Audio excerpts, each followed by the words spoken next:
Rice কুকারে মাত্র কয়েক মিনিটে যদি এরকম পারফেক্ট একটা জিরা রাইস বানানো যায়, যেটা একদম ঝরঝরে, একদম সফট, একদম রেস্টুরেন্টের মতো পারফেক্ট সুগন্ধিযুক্ত, তাহলে মাঝে মাঝে কিন্তু পোলাও, বিরিয়ানি কিংবা সাদা ভাতের বদলে এরকম একটা জিরা রাইস ট্রাই করাই যায়, তাই না?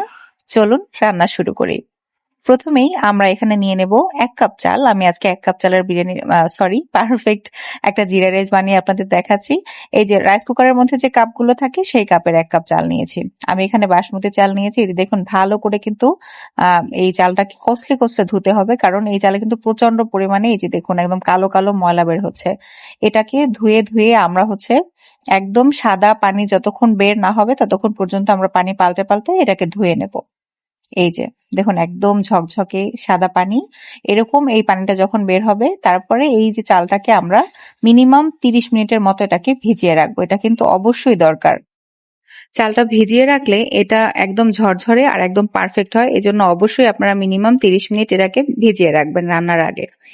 আচ্ছা, এখন হচ্ছে আমরা মূল প্রসেসটা শুরু করি। মাত্র ১ চা চামচের মতো তেল এখানে গরম করে খুব সামান্য আমি এখানে জিরা দিয়ে দিলাম। আস্ত জিরা যেটা হয় আমরা রান্নায় যেটা ব্যবহার করি।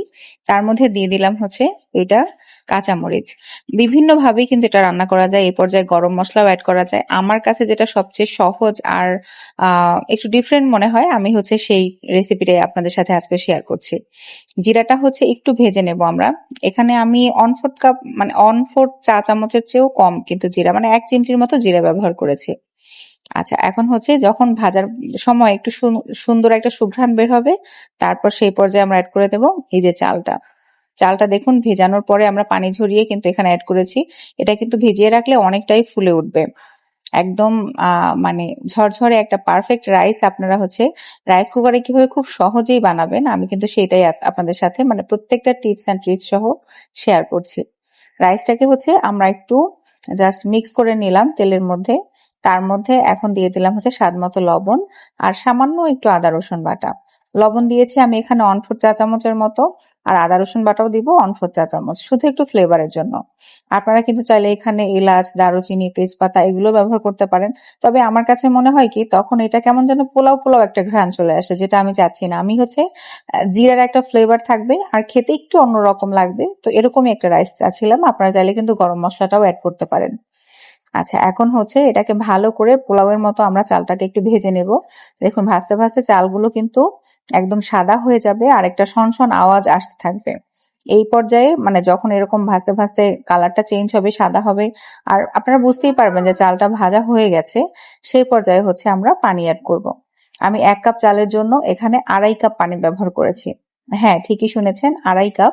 তার কারণ হচ্ছে যে যেহেতু চাল অনেক কম, এটা সেদ্ধ হতে কিন্তু আর একদম সফট একটা রাইস হতে কিন্তু আপনার পানিটা একটু বেশি লাগবে। এই যে সবকিছু মিক্স করে দিয়ে এটা ঢেকে দিলাম। এখন হচ্ছে ঢাকনাটা তুলে দেখুন পারফেক্ট একটা রাইস কিন্তু আমাদের তৈরি। খুব বেশি সময় লাগে না, ৮ থেকে ১০ মিনিটের মধ্যেই কিন্তু এটা হয়ে যায়। আর আপনারা যদি হচ্ছে প্রেসার কুকারে করেন তাহলে জাস্ট ২ টা সিটি দিয়ে আপনারা বন্ধ করে রাখবেন। তারপর দমটা পাওয়ার পরে যখন খুলবেন দেখবেন একদম পারফেক্ট একটা রাইস তৈরি। আর ২.৫ কাপ পানির ব্যাপারটা একটু বলি।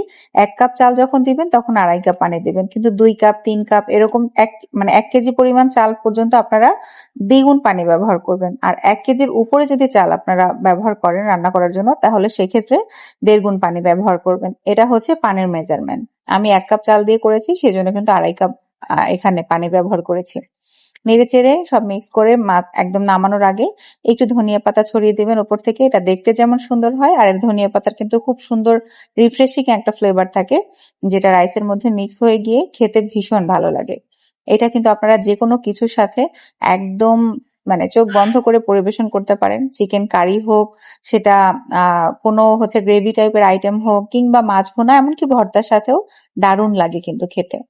একবার এভাবে বানিয়ে দেখবেন, একটু অন্যরকম, একটু ইন্ডিয়ান পাকিস্তানি স্টাইলের এই জিরা রাইসটা, এটা কিন্তু অনেক উপকারীও যেহেতু এখানে জিরা থাকে আর খুব কম তেল মশলায় করা যায়। আপনার তেলের পরিবর্তে কিন্তু ঘিও ব্যবহার করতে পারেন, কোনো সমস্যা নেই।